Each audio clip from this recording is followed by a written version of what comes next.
esboçam no jardim esta flor tão delicada. Quando está juntinho a nós, deixa sempre o seu perfume e o calor da sua voz. Irmã Sheila, tão querida, vem trazer-nos essa luz que ilumina nossas vidas nos caminhos de Jesus. Irmã Sheila, tão querida, vem trazer-nos essa luz que ilumina nossas vidas nos caminhos de Jesus. Ao enfermo que espera fraternidade e amor, levaremos esta noite lenitivo a sua dor. Como bons samaritanos, e a Sheila nos guiar, seguiremos confiantes, sempre alegres a cantar. Irmã Sheila, tão querida, vem trazer-nos essa luz que ilumina nossas vidas nos caminhos de Jesus. Irmã Sheila, tão querida, vem trazer-nos essa luz que ilumina nossas vidas nos caminhos de Jesus.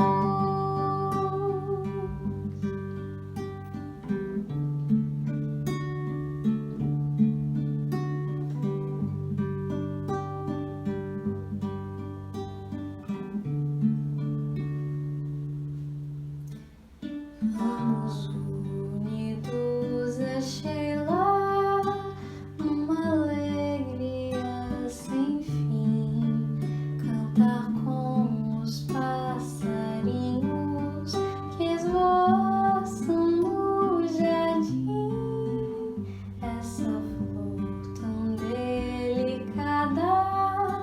Quando está juntinho a nós, deixa sempre o seu perfume e o calor da sua voz.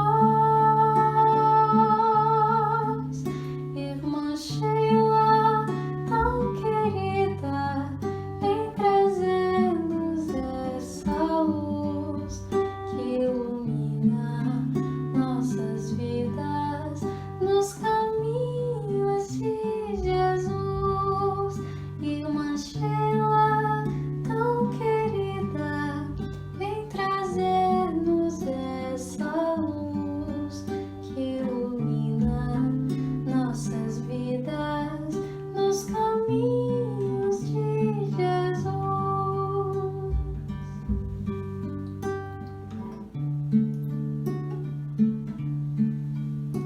Ao enfermo que espera fraternidade e amor, levaremos esta noite lenitivo a sua dor. Como bons samaritanos, e a Sheila nos guiar, seguiremos confiantes,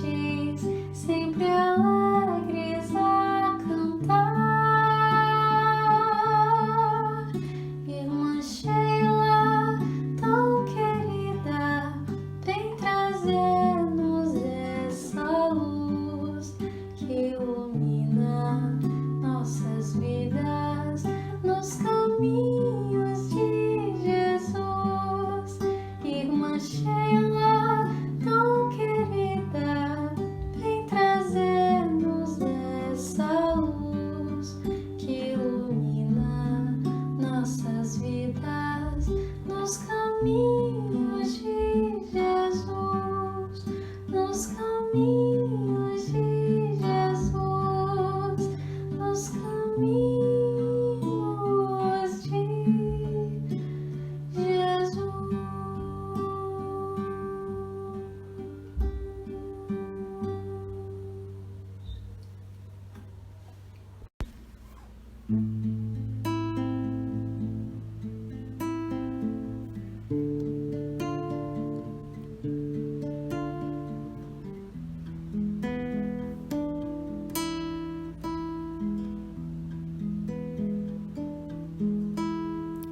Senhor, fazei-me instrumento de vossa paz. Onde houver ódio, que eu leve o amor. Onde houver ofensas, que eu leve o perdão. Onde houver discórdia, que eu leve a união. Onde houver dúvidas, que eu leve a fé. Onde houver erros, que eu leve a verdade. Onde houver desespero, que eu leve a esperança. Onde houver tristeza, que eu leve a alegria. Onde houver trevas, que eu leve a luz. Ó Mestre, fazei que eu procure mais consolar que ser consolado, compreender que ser compreendido, amar que ser amado, pois é dando que se recebe, é perdoando que se é perdoado, e é morrendo que se vive para a vida eterna.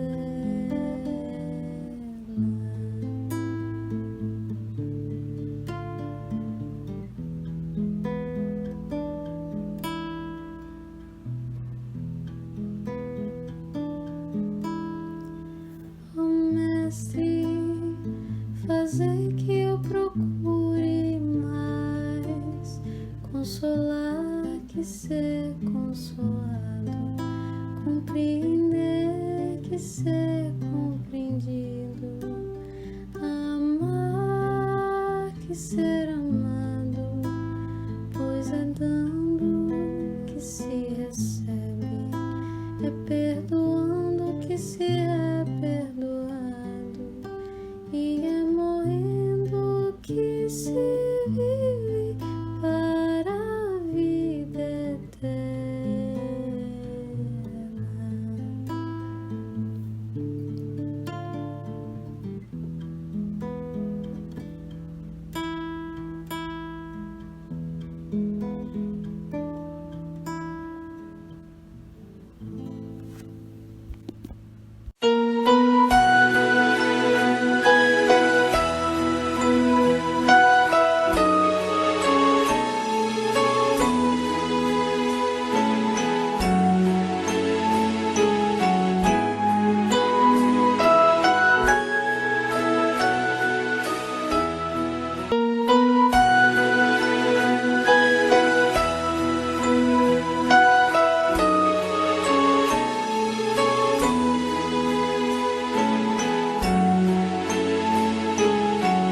Prontinho, gravando. Olá, queridos! Que saudade dos nossos encontros presenciais. Mas enquanto isso não é possível ainda, vamos nos reinventando. Vamos utilizando da nossa plasticidade física, da nossa plasticidade emocional e espiritual para nos sentirmos mais próximos um do outro. Fica desde já aquele sentimento de gratidão a você que tira um tempinho para assistir esse vídeo, a equipe de doutrinária na figura da querida Jace. Jace, aquele beijo, minha querida. E grato também eu sou às demais equipes da FEIS. Uma instituição como essa, como a FEIS, é feita com a soma de muitos talentos, de muitos corações comprometidos com o bem e de mãos em ação, em conjunto. Como diz aquela oração de Teresa d'Ávila, da linda Teresa d'Ávila, Cristo não tem atualmente sobre a terra nenhum outro corpo senão o teu, nenhumas outras mãos senão as tuas, nenhum outros pés senão os teus. Tu és os olhos com os quais a compaixão de Cristo deve olhar o mundo. Tu és os pés com os quais ele deve ir fazendo o bem. Tu és as mãos com as quais ele deve abençoar os homens de hoje. Tamanha nossa responsabilidade. Que boa lembrança, Teresa d'Ávila. E sem deixar esse sentimento fraternal, vamos falar sobre o nosso tema de hoje? O cérebro. Ou melhor dizendo, estudando o cérebro. Esse é o título do capítulo 4 do livro No Mundo Maior, do nosso queridão Chico Xavier e do nosso amigo espiritual André Luiz. No seu aprendizado, uma equipe de suporte espiritual, André se encontra com um mentor chamado, eu sempre esqueço o nome, Calderaro. E a função era o acolhimento a um irmão que na encarnação passada, na vida experimentada anteriormente, havia tirado a sua própria vida. Ainda inerte espiritualmente e ligado negativamente ao agressor da vida anterior, esse irmão merece a atenção da equipe de socorro espiritual. A equipe liderada pelo benfeitor Calderaro verifica todo o corpo astral do irmão necessitado e chega até um órgão de relevante importância, melhor dizendo, o cérebro.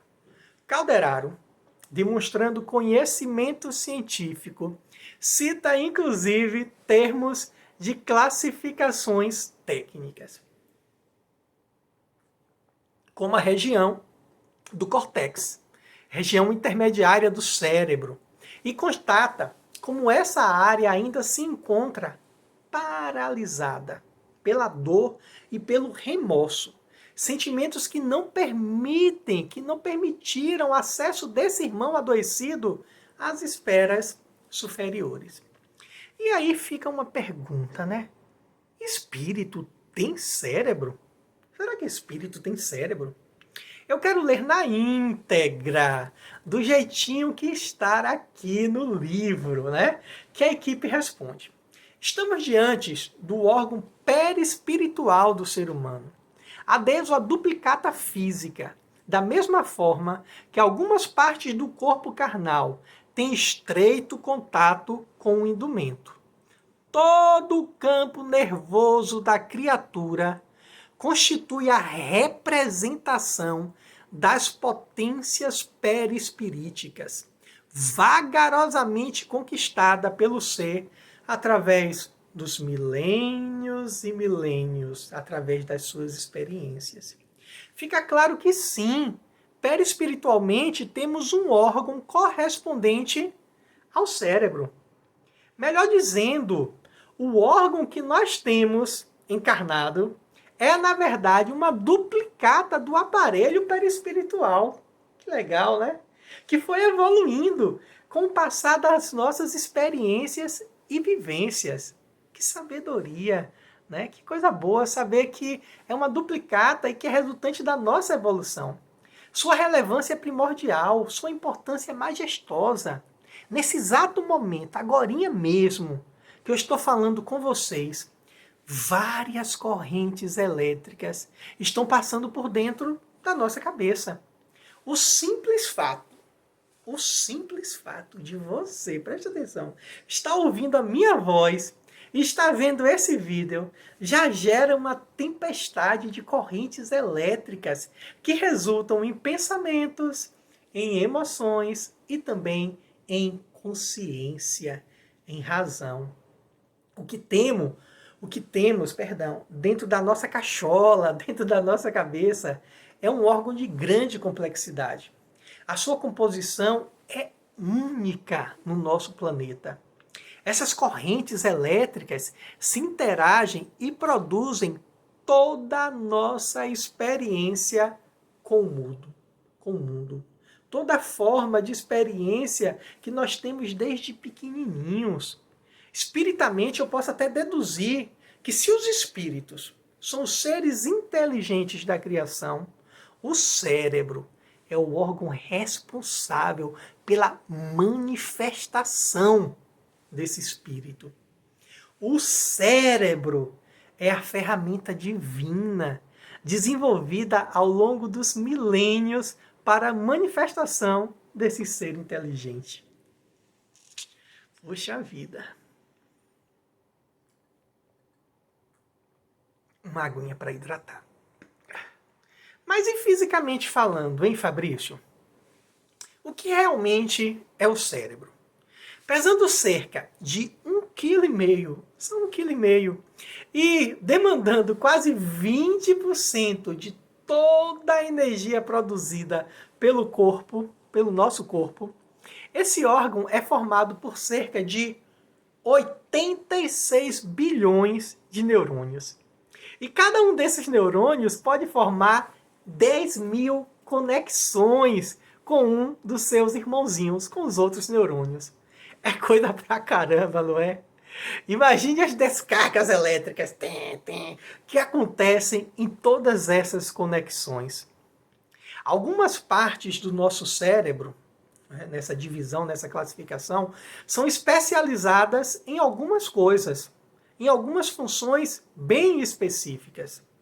Embora na prática mesmo, tudo funciona como se fosse uma grande orquestra, trabalhando de forma integrada.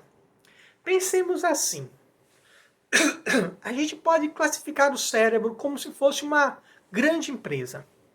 A empresa se divide em vários setores especializados. Mas o bom funcionamento mesmo dessa empresa depende de uma sincronização e de uma harmonia entre todos os setores. Aqui não tem como o marketing brigar com o financeiro, o administrativo brigar com a logística. Tudo tem que funcionar em harmonia. Acontece, né, que uma parte desse cérebro pode trabalhar com várias funções afins. Então acaba um também influenciando no outro, né?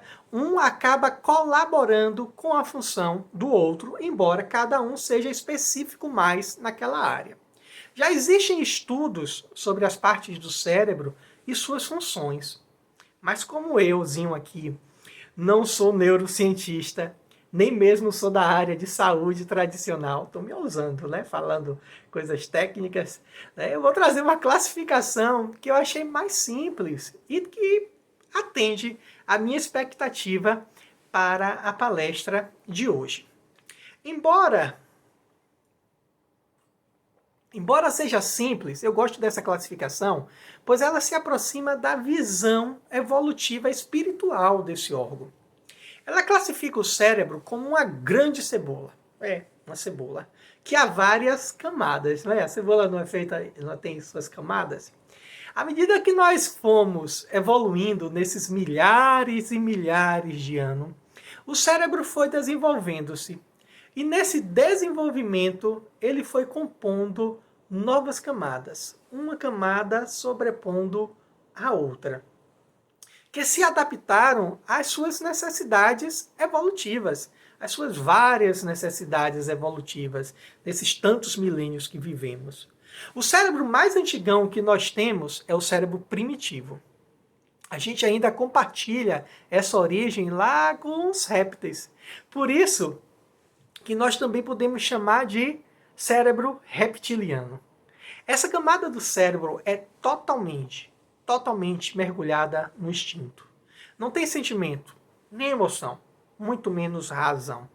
Ele é responsável por todas as funções vitais: alimentação, reprodução, respiração, e cuida de todo o equilíbrio fisiológico. O processo da homeostase, né? Vamos lembrar lá da nossa biologia básica, que é a autorregulação das células e de suas funções, é realizado por essa camada do cérebro, pelo reptiliano. A pressão do corpo, a temperatura, né? É o mais antigo, é o mais básico, é o mais primordial que nós possuímos. Mas ainda é presente, é de fundamental importância esse cérebro. Quando nós estudamos essa camada, nós vemos que não estamos tão distante assim dos outros animais. Irmãos, né? Os animais são os nossos irmãos, como Chico nos ensinou, né? Francisco, tem esse cérebro muito ainda desenvolvido, né? Predominante, o reptiliano. Né? Esse cérebro, o instinto, ele é tão presente ainda em nossas vidas que ele acaba sabotando, às vezes, as outras esferas, as esferas da emoção e a esfera da razão. Né? Às vezes, o instinto passa por cima do sentimento e do próprio cognitivo. Essa é a verdade. Né? É tão forte, é tão presente ainda em nossas vidas que nós agimos, às vezes, por instinto.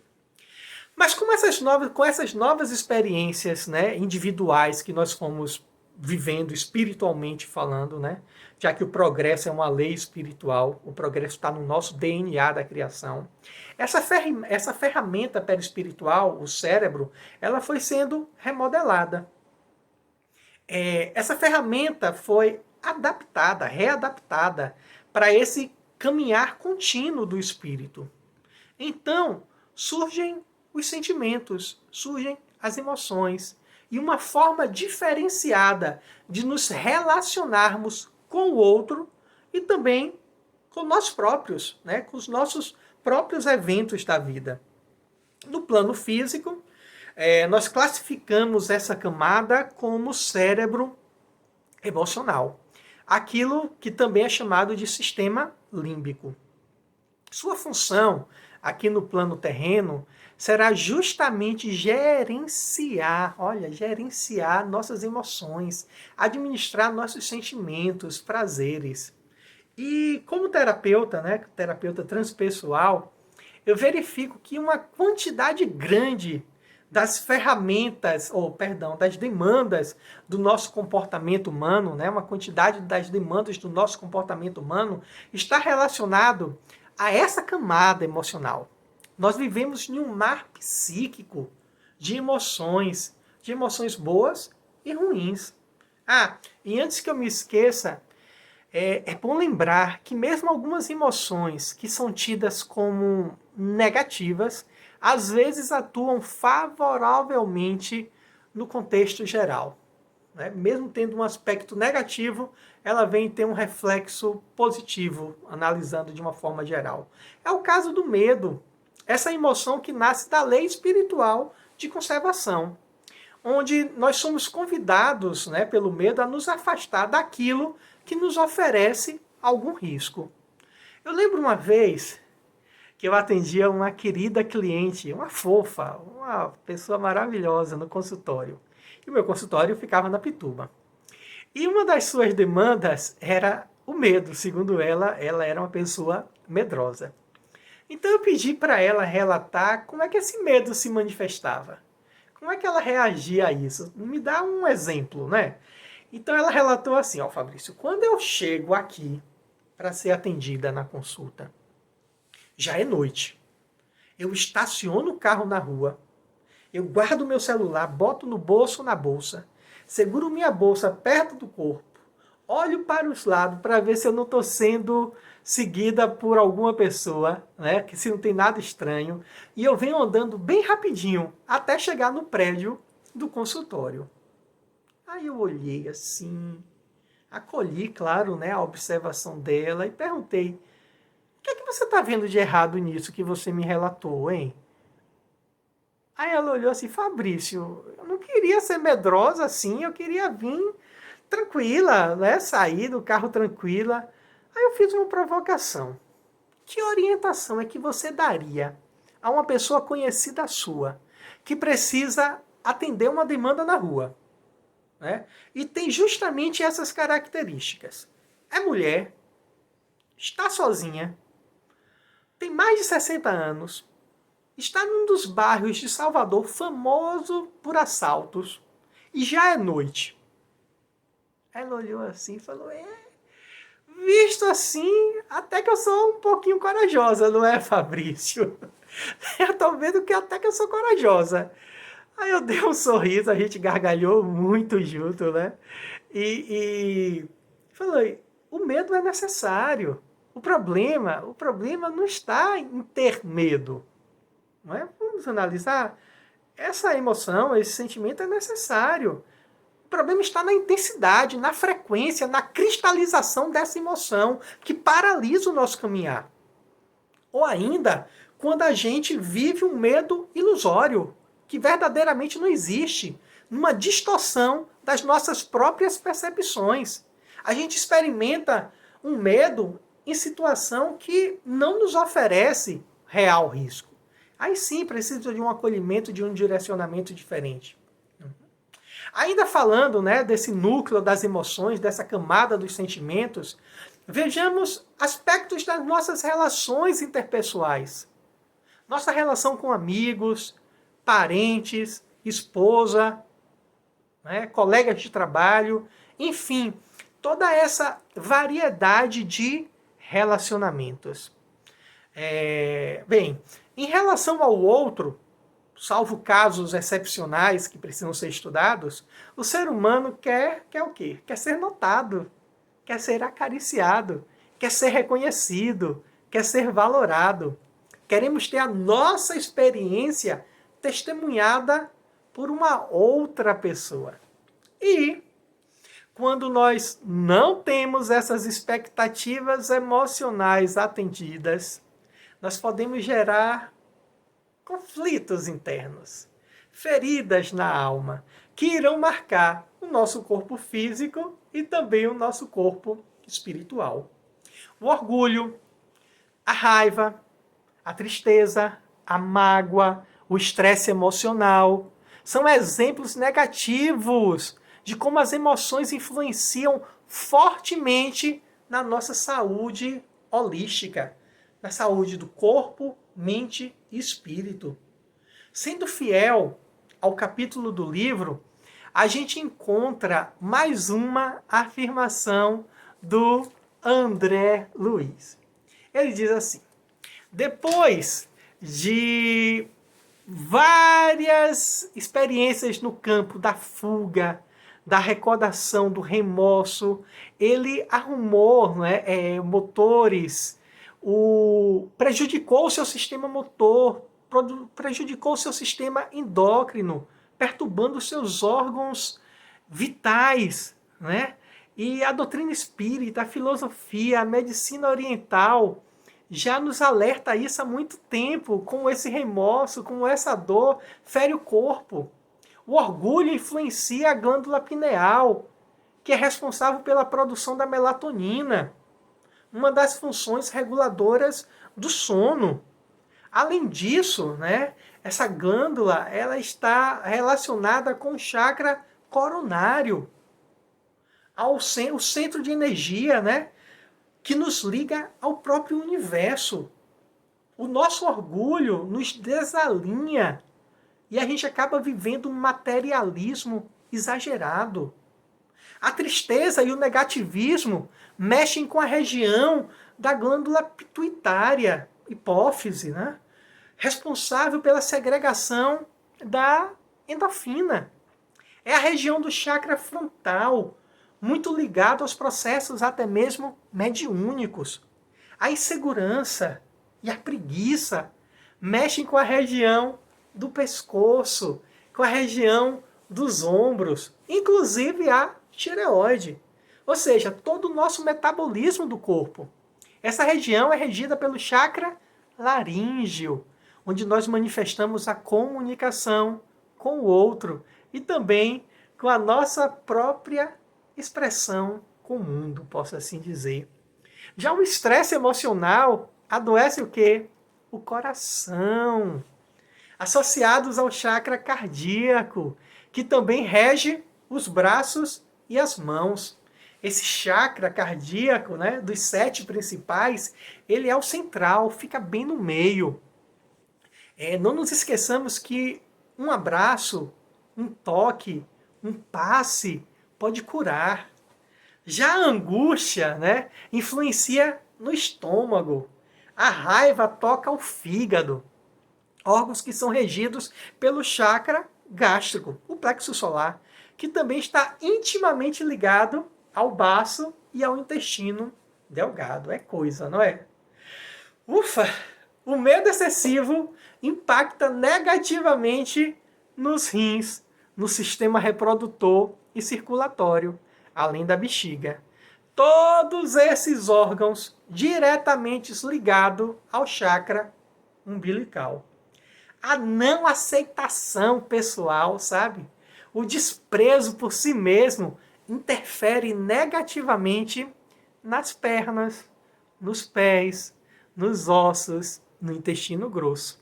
É regido pelo chakra básico, que se estiver bem alinhado, fortalece a nossa vontade de viver. Mas estando desalinhado, tira justamente essa vontade de viver. E assim, cada emoção mal elaborada vai se relacionar com o nosso corpo, com o templo da nossa alma, de uma maneira diferente. Além disso, seguindo a lei natural da afinidade, essas emoções fazem nos conectar espiritualmente com seres que vibram na mesma faixa energética. Inúmeros são os casos que somos nós encarnados que atraímos os obsessores. Numa troca involuntária de energia e emoções, muitas vezes é o encarnado que está obsediando o desencarnado. Quando a obsessão não acontece de encarnado para encarnado. Basta olhar tantos casos de misoginia, não é? Ou de assédio moral que acontecem até hoje. Que coisa feia, mas infelizmente acontece. Nesse caso específico do livro, foi verificado no cérebro perispiritual como o remorso e a culpa paralisavam o caminhar evolutivo do próprio espírito. Ou seja, um fenômeno cada vez mais comum, a auto-obsessão.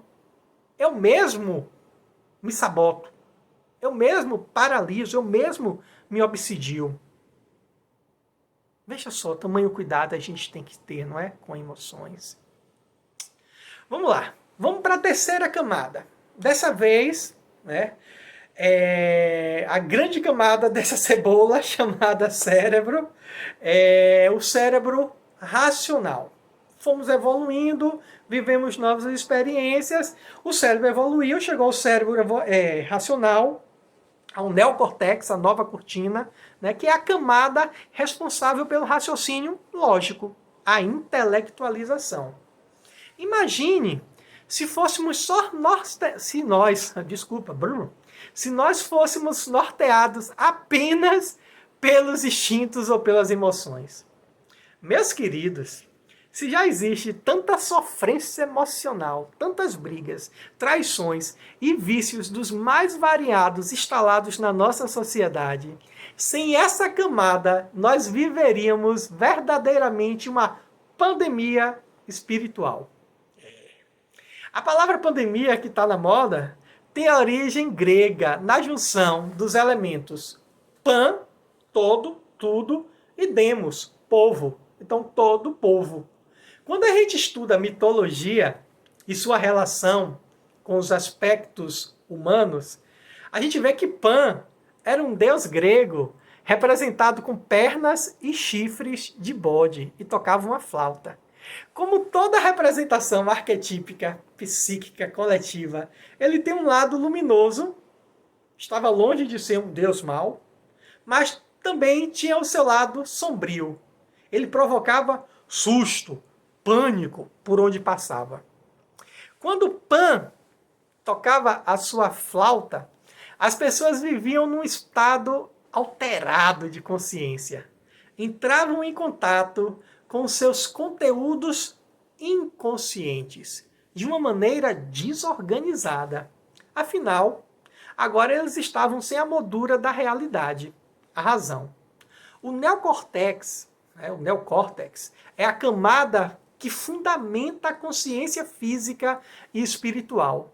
É só através dela que nós podemos, inclusive, nos dar conta das outras camadas que nós temos. Só através da razão é que a gente consegue ver a camada reptiliana e emocional e como elas influenciam na nossa própria vida. É só através dessa camada que nós temos consciência de nós mesmos, do protagonismo que nós temos nas nossas vidas e no nosso caminhar espiritual. O problema dessa camada é que por um grande período na história do pensamento humano, por muito tempo mesmo, ela foi supervalorizada. A técnica, a máquina, a ciência ortodoxa quis se sobrepor às outras esferas, subestimar a importância das outras camadas do cérebro. Surge o ego e sua utopia de que pode controlar tudo. E nessa tentativa de ser o senhor de tudo, de ser o senhor do tempo, ser o senhor da vida, nessas nossas tentativas frustradas de controlar a própria vida, nós esquecemos de uma verdade espiritual. A única coisa intransitória no universo é a própria transitoriedade das coisas. O controle é uma ilusão do ego. Se nós acolhermos essa ideia de que fazemos parte de um grande projeto da criação, veremos que a razão não nos afasta da vida espiritual. Muito pelo contrário, ela nos faz nos conectar, nos ligarmos de uma maneira ainda mais forte às próprias leis da criação. Liberdade, igualdade, amor. Grandes pensadores espíritas já nos falavam da fé raciocinada, dessa junção. Olha que beleza, né? Da necessidade constante de estudarmos, de ampliarmos nossa visão de mundo. É nossa tarefa heróica entender nossa pluralidade divina, instinto, emoção e razão. Quando conseguimos nos entender assim, quando nós conseguirmos nos entender assim, é esperada a chegada da nova camada do cérebro, a quarta camada, que seria o cérebro astral. Eu me arriscaria em dizer até que isso já começou a ser elaborado. Muitas crianças tidas como cristal já trazem na máquina corpórea, né, que é essa cópia perispiritual, no seu cérebro, elementos instalados que permitem uma consciência espiritual, transcendente, muito maior do que a maioria da população ainda encarnada. Enquanto isso não se torna realidade, a realidade dominante, vamos seguir o nosso querido modelo, o nosso doce Nazareno, Jesus Cristo. Tinha sobras razões de nos recomendar o amor, até mesmo aos inimigos. Além do amor, ele nos incentivava à prática da oração. E isso não é colocado apenas como mera virtude, e sim como um princípio prático para a liberação do ser. É a fórmula medicamentosa para o progresso da nossa alma. É o mapa para alcançarmos a nossa amplitude espiritual. Amar e orar. Ele sabia o benefício que esse grande sentimento, o amor, é capaz de fazer em nossas vidas e na vida dos outros. Ele sabia a miríade de benesses que essa ação, a oração, era capaz de nos favorecer. Mas a gente se sabota. A gente fica procurando fórmulas mais difíceis para o nosso progresso espiritual, quando na verdade já temos tudo tão pertinho de nós. Então, meus queridos, como mensagem final para o progresso do nosso cérebro fica: vamos orar e vamos amar, vamos fazer aquilo que já está ao nosso alcance. Eu deixo aqui o meu abraço virtual e uma oração, seguindo a esse ensinamento do Cristo, que nos diz assim: que a estrada se abra à vossa frente, que o vento sopre levemente em suas costas, que o sol brilhe morno e suave em suas faces, que a chuva caia mansamente em seus campos, e até que a gente possa se encontrar fisicamente e fazer aquela troca gostosa de energia presencial, o nosso grandioso Deus nos guarde e nos proteja na palmas de suas mãos. Obrigado, meus queridos. Um cheiro, um abraço. Fiquem bem. Se a vida fosse fácil como a gente quer, se o futuro a gente pudesse prever, eu estaria agora tomando um café, sentado com os amigos em frente à TV. Eu olharia as aves como nunca olhei, daria um abraço apertado em meus avós, diria eu te amo a quem nunca pensei. Talvez é que o universo espera de nós. Eu quero ser curado e ajudar a curar. Eu quero ser melhor do que eu nunca fui, fazer o que eu posso pra me ajudar, ser justo e paciente como era Jesus. Eu quero dar valor até o calor do sol, que esteja preparado pra quem me conduz, e seja todo dia como um girassol, de costas pro escuro e de frente pra luz.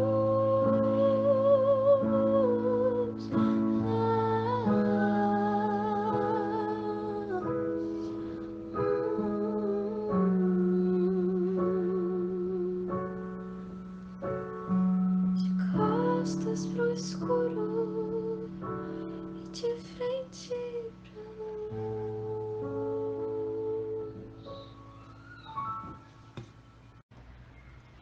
Se a vida fosse fácil como a gente quer, se o futuro a gente pudesse prever, eu estaria agora tomando um café, sentado com os amigos em frente à TV. Eu olharia as aves como nunca olhei, daria um abraço apertado em meus avós, diria eu te amo a quem nunca pensei.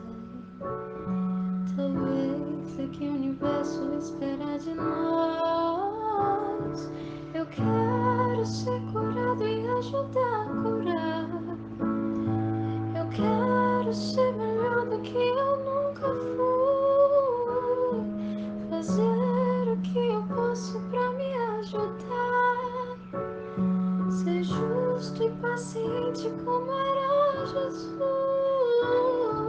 Eu quero dar valor até o calor do sol, que esteja preparado para quem me conduz, e seja todo dia como um girassol, de costas pro escuro e de frente pra luz.